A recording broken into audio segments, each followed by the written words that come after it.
Could the West Virginia Mountaineers actually pull a sitting Power 5 head coach? I sure the hell hope not.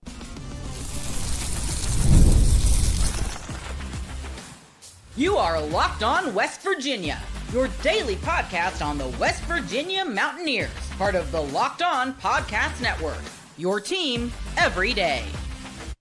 What's up, guys? Welcome back in. My name is Mountaineer Paul. I am your host around here. This is Locked On West Virginia. Thanks for joining in for the third time today. I can't remember how many times we've gone today. Brought to you by Game Time, of course. Guys, did you know if you download the Game Time app and create an account and use code LOCKEDONCollege for $20 off your very first purchase? Okay, so we're talking a little basketball, obviously. We're going to get some more thoughts on some new candidates. We've obviously added a new person to the hot board. We're going to talk about that. We're going to get some thoughts on some of the tournament so far and some other things like that. But we're not going to do it alone, obviously. We're going to bring somebody on that is kind of new to the Locked On space and somebody that's a super cool dude, really good at what he does. My buddy Nick Maravitz, man. What's up, brother? Hey, I appreciate the kind words, Paul, but nobody, and I mean nobody, can outdo what goes on here at Locked On West Virginia. That is for sure. Oh, shucks. Oh, shucks. It's a great program, man. It's a great program. It's a good program. We, when did they stop calling stuff programs, really? Like in the 50s, 60s? It's a great program. Sounds like something. Yeah, it's a great program. So obviously Heartbreak City for the Cyclones, man. Yes. Chris Beard did a number on you guys. Ole Miss, I think a lot of people have been waiting on him to jump from Ole Miss, and he's saying maybe it's a destination. We don't need to get too crazy into the Ole Miss game. I'm not gonna lie, I am still kind of reeling from that one. I'll just kind of sum it up real quick. All credit goes to the Rebels, to be completely honest. They shot lights out, played unbelievably. And Iowa State just couldn't quite answer the call. I don't think they played necessarily really, really poorly in that game by any means, just when you look at the box score. But it felt like every time Iowa State made a push, Ole Miss was there to answer it. And now there is a lot of question marks on whether or not this was a disappointment of a season. But in the end, at the end of the day, it's all over for now, and we're looking towards next year. Appreciate that. So obviously you guys have a great program there. West Virginia trying to get there, man. And, we've had a rough. You guys should have been in. You guys are 1,000% were snubbed. We should have been in for sure. You guys know we beat you. Yep. You can't tell me we were a tournament team, especially the way North Carolina looked in the second game. They still only had one quad one win, even after their second tournament game. And I think most of us are proven right. But when you put people like Bubba Cunningham, in charge, it's one of those things, man, where I don't know when somebody has a financial motivation connected to a job they're doing that includes other people, something bad happening to somebody else, you get paid for it, but you include yourself. It's like definite conflict of interest. The best thing to do would have been not put North Carolina in, but at the end of the day, there, if you're in his shot, if you're in his seat, you say like, who's going to hold me accountable for this? Right. Yeah. And even if he did leave the room, as they say, what kind of impact does he have just from quote unquote outside the door? I don't know if he even left the room or not. We don't necessarily have those, the stenographers or whatever typing everything up. So I don't know exactly what happened, but you got to think about all of those guys inside the room making that decision. Like, how is he going to think of us after this? That whole thing is very, very real. And so him at the kind of the helm of that whole deal is very much a bit of a question mark, at least in my opinion. And then on top of the financial incentives that he had, we don't need to get too deep into it. But at the end of the day, I 1,000% feel like West Virginia was snubbed. And at this point, there's an argument that they could have made a deeper run than Iowa State. Not a lot of it's not like they went very far. Right. There's definitely an argument to that. So what, before we get into the new name added to the board here, what's been your overall thoughts on the Darren DeVries situation? Obviously, people thinking possible tampering with Indiana. How far back did they really go? Like, I don't think it was back in the Bahamas when we played in November that they made this deal, but I do think that it was done pretty not, it's probably a few months ago at least, right? I mean, that's the way I look at it. It's pretty frustrating as a fan to see that, and then DeVries leaves with no goodbye. Mm-mm. So, what are your overall thoughts on the situation, how it played out from Iowa State? It's interesting to look at it, just, the whole landscape of everything college, just in general, football, basketball, you name it, is a wild, wild west right now. And to look, obviously, to Iowa's new hire in McCollum, I think that's a great place to kind of look for integrity is the word I would use. The Drake AD came out and had a long presser today and said that saw that was really cool, really good, really transparent. Yes, that was amazing. And so he kind of talked about how he had the opportunity to meet with some other schools and wouldn't name any schools, but it did kind of, I'm going to say, sounded like it might have been Indiana. And he refused to meet with him because he was coaching Drake. And so you don't see that very much anymore. And I know we're not talking about McCollum, but you wonder how many more of those kinds of people are left in this space. And at the end of the day, I get it. John Calipari. Yeah. Come on. Sometimes you got to do what's best for you on the inside, but you're still coaching a program, right? And so I wonder how far back this went. How much did this go into, obviously, his son and his decision to play? Obviously, Iowa State dealing with the Keyshawn deal. No actual news has come out other than potential just too injured to play. That could be another situation along those lines. I do wonder what this means moving forward for college athletics, and where it feels like you got a locked in guy, and then all of a sudden, oh nope, see that Ole Miss position or that UCLA position opened up. They said that they'd take me, and I'm out of here. I don't think that's great for the sport. Not great optics, and so a lot of West Virginia fans feeling downtrodden today. As okay, so obviously we had Ben McCollum. A lot of people had Ben McCollum number one. He just didn't want to leave Iowa. That's just what it is. It has nothing to do with Iowa being a better job than West Virginia, because it's not, obviously. Mm-hmm. Just the same with Nico Medved in Minnesota, right? We took both of our number one and number two coaches that most fans, anyway, from a fan perspective, would say these are guys that we want, that is what from what's left out there, have chosen to go to the Big Ten. And so, do you think West Virginia fans should feel downtrodden, or that the program's not any good anymore, they're just a stepping stone job? What do you think? I don't think that's necessarily the right play, just because of the right mindset, I suppose, just because of where West Virginia is right now. Obviously, in the Big 12, one of the most, in my opinion, the most competitive in the basketball landscape, that conference. And so this is a place where you can come to play the best competition and make a real resume. And I do think that West Virginia had that resume to make it into the NCAA tournament, right? Like, obviously some of those blue bloods like Indiana or Kansas or Duke or whatever might have a stronger argument. Apparently UNC would have a stronger argument. But I think that the Big 12 is a great place to come and play. And so while West Virginia might not have gotten their number one or number two pick at the coaching position, I think that there is still hope. I think that this is a great, West Virginia is a great place to go and, build your career or build a program or whatever it might be, just based on whoever you end up hiring. I don't think that there's any reason to feel necessarily distraught. And in that same vein, the Ben McCollum situation I was just listening to the radio all day today, obviously in Iowa. And so that hiring is a big, big talking point. And so Beth Gotts, the AD for Iowa, was brought up a lot. And it seemed like this McCollum was it was a big decision for her. And then on top of that, this was a do or die. Like, yes, they missed on the DeVries too, right? The way they look at it.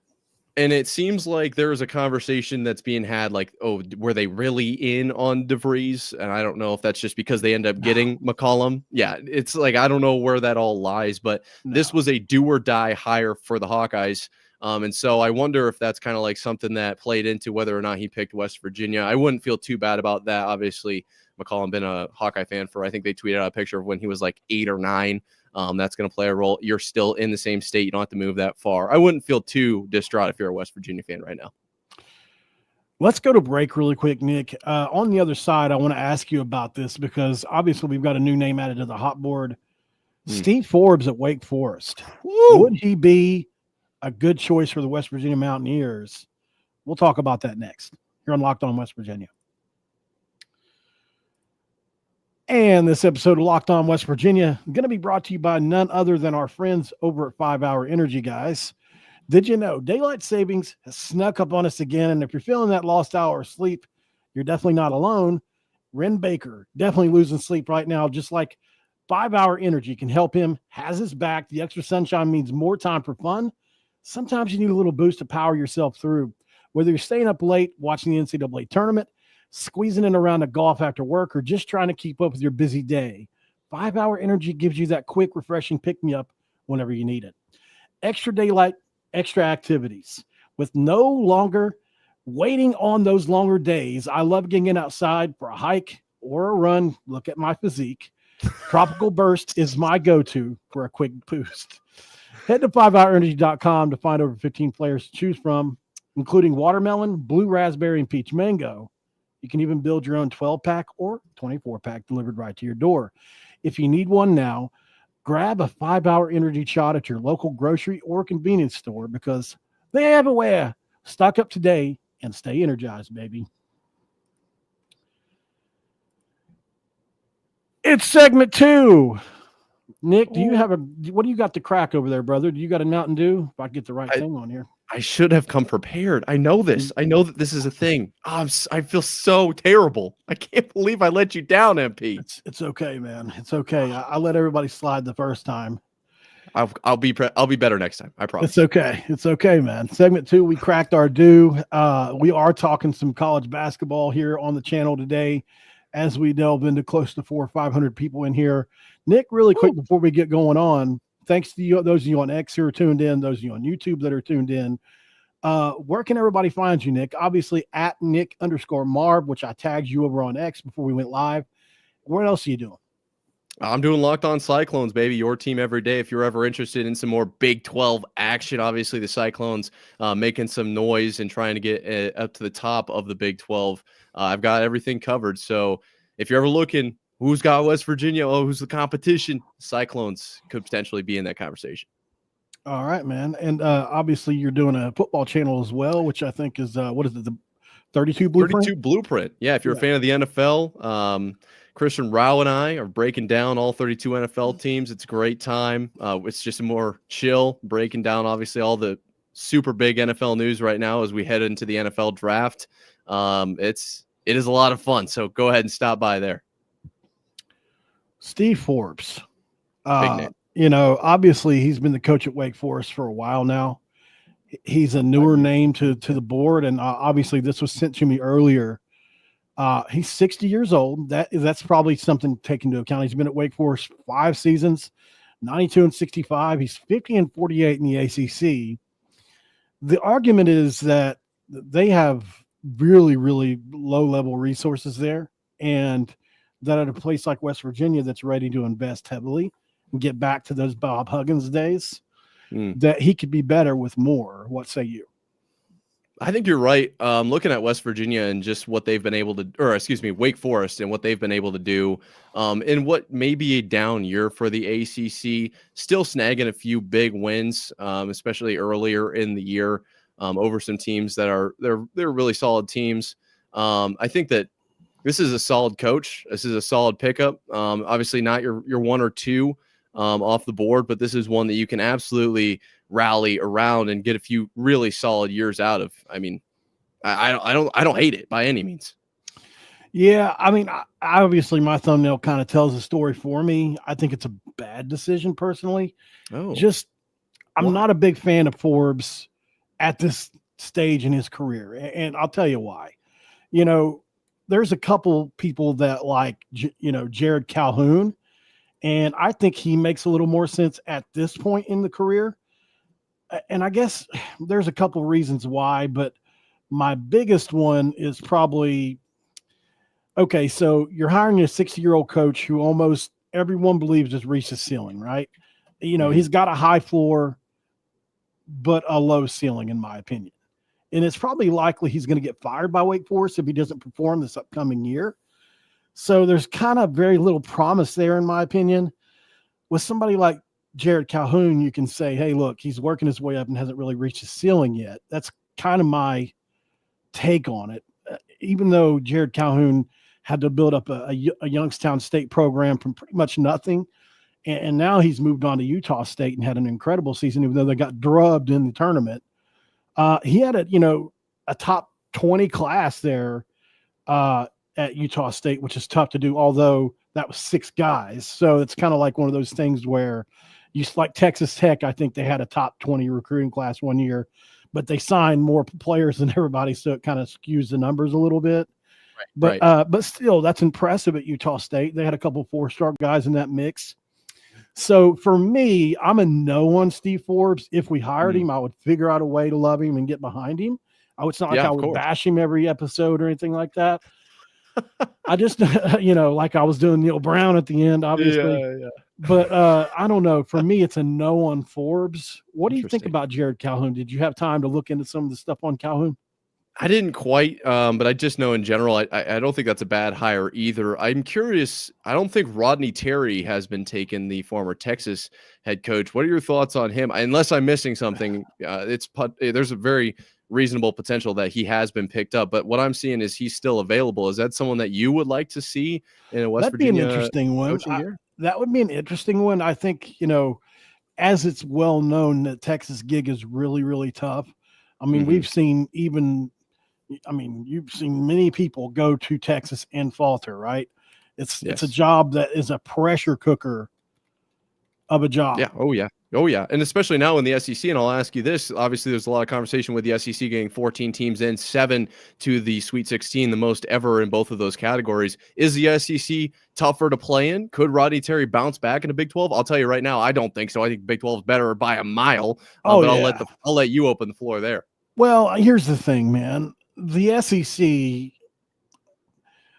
the reason that this thing is, in my opinion, a little bit more even now to the Big 12, and certainly they were better this year, at least at the top, is because of NIL. Just like the NIL in the reverse fashion has made football better for everybody else, because you see Alabama's not making it like they were.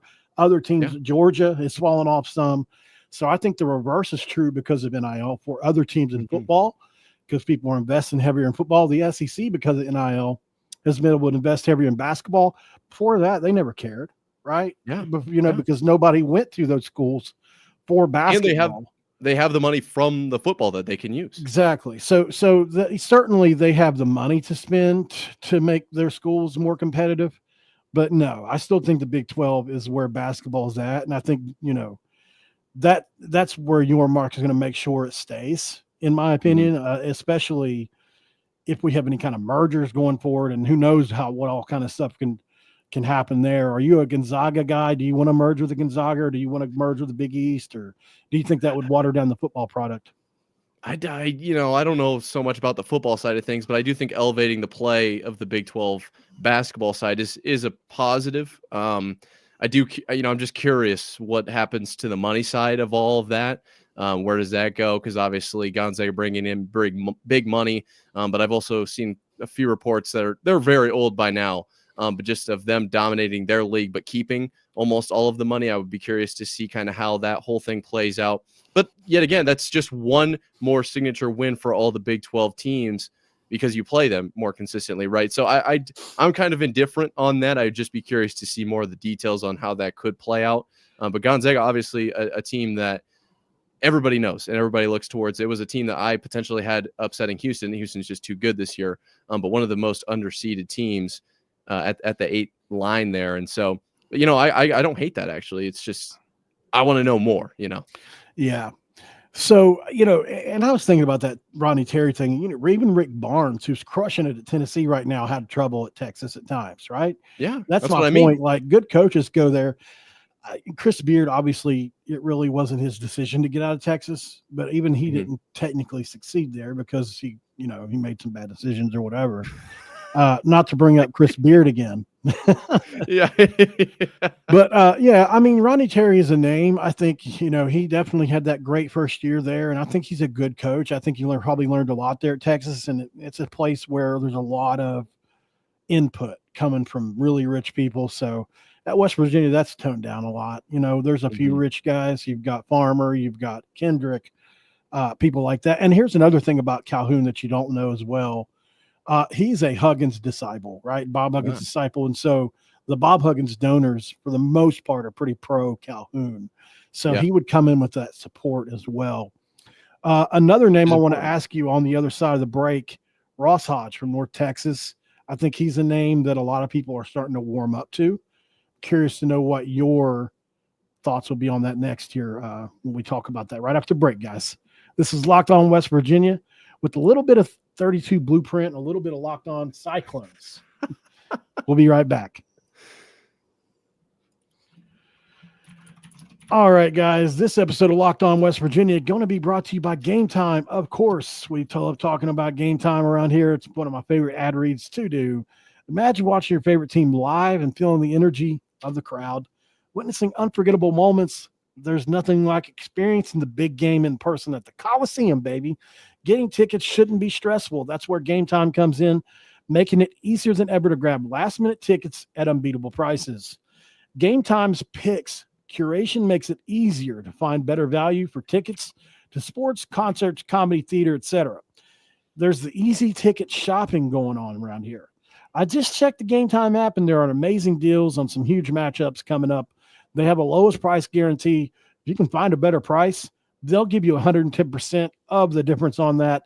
Guys, take the guesswork out of buying tickets with Game Time. Download the app, create an account, and use code LOCKEDONCollege for $20 off your first purchase. That's LOCKEDONCOLLEGE for $20 off. Download the Game Time app today. Last minute tickets, lowest prices, guaranteed. And ask yourself the question of questions, John. What time is it? It's game time. All right, guys, we are back. It's segment 3. No Dr. P today, but we do have Nick Maravitz from Locked On Cyclones, man. One more time, tell everybody where they can find you, what you're up to as we've grown up a few more people in here, especially on X. We're doing good here today on X. You got the 32 Blueprint. You got Locked On Cyclones. Yes, sir. At Nick_Marv for all the Twitter there. And then obviously Locked On Cyclones for your daily Cyclones content if you're ever wondering what's going on some other corners of the Big 12. And then 32 Blueprint is just a little bit of a NFL project. So if you're a big fan of the big leagues of football, that's a great place to get some daily football content there. Yeah.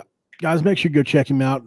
Get Nick and those guys. They're still growing their channels some, so make sure you get them some subscribers and all that good jazz. All right, Nick. So another name that I had wanted to ask you about, Ross Hodge over at North Texas, and here's the connection here. Obviously, one thing about Wren Baker is he gave Ben McCollum his first job at Northwest Missouri State or Northeast Missouri State. I always get them confused. He gave Grant McCaslin his first job at North Texas, right? So there's that connection to Ross Hodge and Grant McCaslin. He obviously gave DeVries his first job. I always say that. He's given Mark Kellogg, who's coaching tonight for a possible chance to go to the Sweet 16, his job. Wren Baker is an elite coach, or hiring coaches. Could Ross be that guy? I think so, actually. I'm looking at some of these numbers here, and obviously this year, very great year for the North Texas Mean Green in the American Athletic, right behind Memphis, who obviously made the tournament, a notable team in Memphis. But I think what I'm more drawn to is the growth from Hodge here. So obviously finished 7th in the American in his first season at a 10-8 conference record, moving to 14-4 just this year. That's a pretty big jump. Obviously 4 more wins pushes you to 2nd this year, and not quite able to make the big dance. But I think that growth is a big thing to look towards, right? So one other name that comes up when we talk growth, in my opinion, is none other than the Nebraska head coach, Matt Rule. And so his growth, and I think it was Temple, and then he, obviously with the Panthers kind of flamed out, but with Nebraska kind of trending upwards. Yeah, Baylor, another example. And so just that growth model, that template, is one that you can look towards, and getting in on a guy early. This would be a name that I actually would be excited for if I were Mountaineer. Yeah, and I think the McCaslin connection is kind of fun.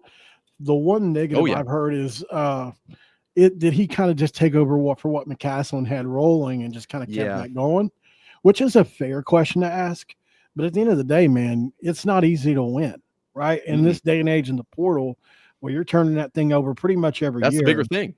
Yes. And did you see that game against Arkansas State the other night in the NIT? Like that was a thrilling. I mean, gosh, what a game, man! And you know, I love the way he coaches ball. Love his sideline. He's really charismatic guy. Like I really warmed up to him as I've researched more about him. A little more charismatic than Dan Hurley out of Connecticut. Gosh, man, he just wants to be the most hated guy, and it does. I mean, it's his goal. It's his goal, you know. Like it's about who's he taking that from? Probably maybe Dion, which I'm not saying Dion necessarily deserved it all the time. I think Dion truly is himself, and that just rubs certain people the wrong way. Yes. With Hurley, it feels like sometimes it feels inauthentic. I don't know if it is or isn't. Like it's almost like a child. It's so over the top at times. It really is. It's like if Stephen A. Smith were a head coach or something. Can you imagine if he was out on the sideline with a whiteboard though? I would watch every game. I swear. Yeah. Have you ever seen him actually play basketball? He can shoot a little bit. He's kind of got it. He's probably better than me. Yeah. Fun. That's what we need to do. You versus me 1v1. Huh? You versus me 1v1. Let's run. Me versus you 1v1. Shoo. In my day, brother. I'm 40 now. How old are you? 20 what? 23. Yeah. Gosh. Yeah, in my day. Still got knees. I probably could have hung with you. At 40, Paul at Mountaineer Paul at 40. I don't know, man. It's tough. It'd be kind of tough for me. You probably dunk on me. Can you dunk? I have dunked before. I don't know if I could right now. I used to be able to dunk a golf ball. Does that count? There you go. I think that counts. I have checked. They said it counts. I've always been kind of fat. So, you know, dunking a golf ball when you're still kind of fat. Now, I did have a six-pack once when I got out of the Marine Corps, but I didn't even know it because they don't let you look at yourself in the mirror when you're in the boot camp. It's like Who told you this?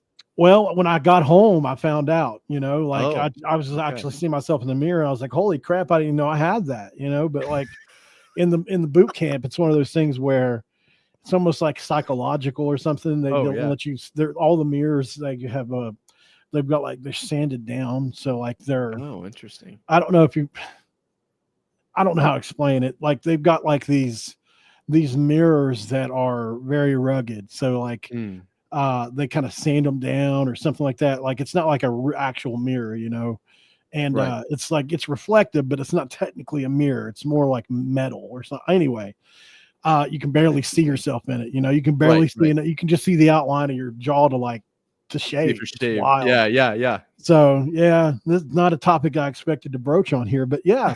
So me having a six-pack, and it wasn't like a ridiculous one. It was like the outline of one. You know what I mean? Yeah. Hey, that's amazing. It, better than me. So I gotta be honest, man. It's been fun having you on here. Yeah. One other name I wanted to toss your way before we run off here. This is going to be kind of off the beaten path a little bit, but a name we have heard, and this is a name you'll know, Richard Pitino, a guy who obviously flamed out at Memphis. Now he's getting a lot of heat traction towards Villanova, you know, so like he may go there, but like, I don't know. You know, like he was supposed to go to VCU and that hasn't happened yet. So, but he just done a great job at New Mexico, right? Had him into the second round. So what are your thoughts on our Richard Pitino? That would be a wild hire. And I think more than anything, if you want to look beyond the actual basketball play, I think it's worth looking at just the noise that's a splash, you know? Yeah. And so where does that put West Virginia in the media? And I think that's the way that Pitino runs his ship, you know, Pat McAfee announces it or something. Yeah, that's a great pub type of situation. And I will throw in here really quick before we sign off the Ross Hudge kind of conversation we were having in there. You mentioned the NIL situation. I don't think we put enough into that. There is a lot of talk, obviously, when a coach takes over, those are, you know, the previous coaches, guys, whatever. Now in an era of NIL, this is a much different landscape. And so I do think you take that into account with this season's success that they had with the Mean Green, but also that Pitino one. the mean green. I think the Patino, outside of just the basketball, which I do think they would succeed there, that's great pub for West Virginia, and that helps in more ways than one. Agreed, man. Before we go, guys, I want to give him a chance to kind of talk about what you got going on in this world again, man. You're obviously doing Locked On Cyclones. You're doing the blue 32 Blueprint. You got the Raw report in here talking. Who was that? The Raw report? I don't even know what this is. I'm not actually sure. Is that Christian in here with the Raw report? Oh, Christian might be up to something that I'm not aware of. Yeah, I'm doing Locked On Cyclones content every day, 32 Blueprint NFL content every day. I don't know what this is. A 6-pack once I drank it. Amen to that. That is me more often than not. No, it's I'm just having fun covering sports, guys. So if you're just looking to have a great time, make sports about what it is, a celebration of athleticism, that's kind of where I'm at with this whole thing. And hey, thank you for having me on, Mountaineer Paul. This was an honor. No, I appreciate that, man. This is an interesting question. I would absolutely be happy with Mark Kellogg flipping over from the women's game to the men's. He actually started out on the men's game as an assistant, as a GA. He was Texas A&M. I think it was at Texas A&M. Not 100% sure though. But yeah, I don't know how much of a different game it actually is. Seems like it was. If you can coach, you can coach, right? If you can lead people, you can lead people. I've actually always wondered why that didn't happen more. Like, you mean to tell me Gino Auriemma in his prime couldn't have coached the UConn men's team? I think he could have, right? So I've always wondered why that doesn't happen. It's like some kind of taboo, or it's weird. I think part of it too is that some coaches just know they have a better connection with the women than the men, because it is a different, locker room and just vibe and everything in that aspect. But I don't think that's to say that they can't do both. So as far as from an X's and O's standpoint, I think any coach can kind of adapt, and any coach can lead, right? So I do think that that's something that's worth exploring, especially from the successful women's program. I think that, it'd be maybe hard to pry some of them away, but I don't think that's anything to turn away from. Guys, thanks for joining us. Appreciate y'all for jumping in again for another time today. Obviously, we had Steve Forbes on the thumbnail on this episode, and I'm not a big fan of that hire. We'll see what happens. Obviously, from what I was sent, he's just kind of been put on the hot board. Doesn't necessarily mean he's going to be hired. Doesn't mean he's going to be the guy. But I think it's something to keep our eyes on, y'all. So, as always, we'll go live multiple times a day here every single day until a coach is hired. We're doing our second or third one. I can't even remember now today. So we'll continue to do that, guys. Make sure you check in here to Locked On West Virginia for your updates, and also Locked On Cyclones with Nick Maravitz, who does an excellent job over there. And we'll see you guys on the next one, guys. For Nick, for me, this episode is over, and we are out of here.